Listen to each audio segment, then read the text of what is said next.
FIFA সভাপতি জিয়ানি ইনফান্তিনোর পক্ষে সাফাই গেলেন ডোনাল্ড ট্রাম্প। ফিফা যদি তাকে সরানোর সিদ্ধান্ত নেয় তাহলে তা হবে ভয়াবহ এক ভুল, এমন মন্তব্য করেছেন মার্কিন প্রেসিডেন্ট। দেশের প্রথম প্রিমিয়াম হেলথ এডিশন এসি, সাথে লক্ষ টাকার পুরস্কার। TCL।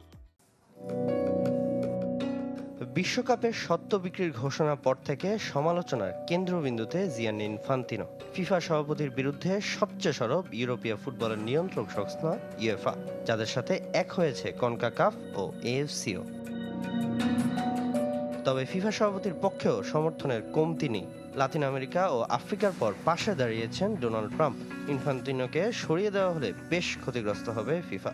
নিজের ট্রুথ সোশ্যাল অ্যাকাউন্টে এমন শঙ্কা প্রকাশ করেছেন মার্কিন প্রেসিডেন্ট।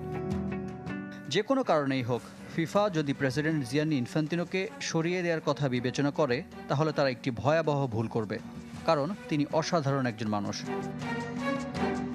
শুধু $20 বিলিয়ন আলোচিত FFE প্রকল্পই নয়, এবারে বিশ্বকাপে রেফারিং ইস্যু, ফ্লোরিন বালোগানের লাল কার্ড প্রত্যাহারের মতো নানা ঘটনায় সমালোচিত ইনফান্তিনো।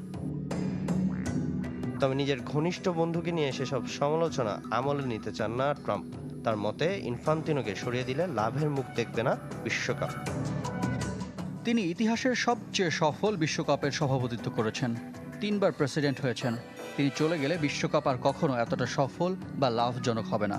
বিষয়টির প্রতি আপনারা মনোযোগ দেওয়ায় অসংখ্য ধন্যবাদ। 2015 সাল থেকে ফিফা সভাপতির পদে আছেন জিয়ানি ইনফান্তিনো। 2027 সালের মার্চে চতুর্থ ও শেষবার সভাপতি নির্বাচনেও প্রতিদ্বন্দ্বিতা করার কথা তার। সামিনিয়া স্যার, চ্যানেল 24।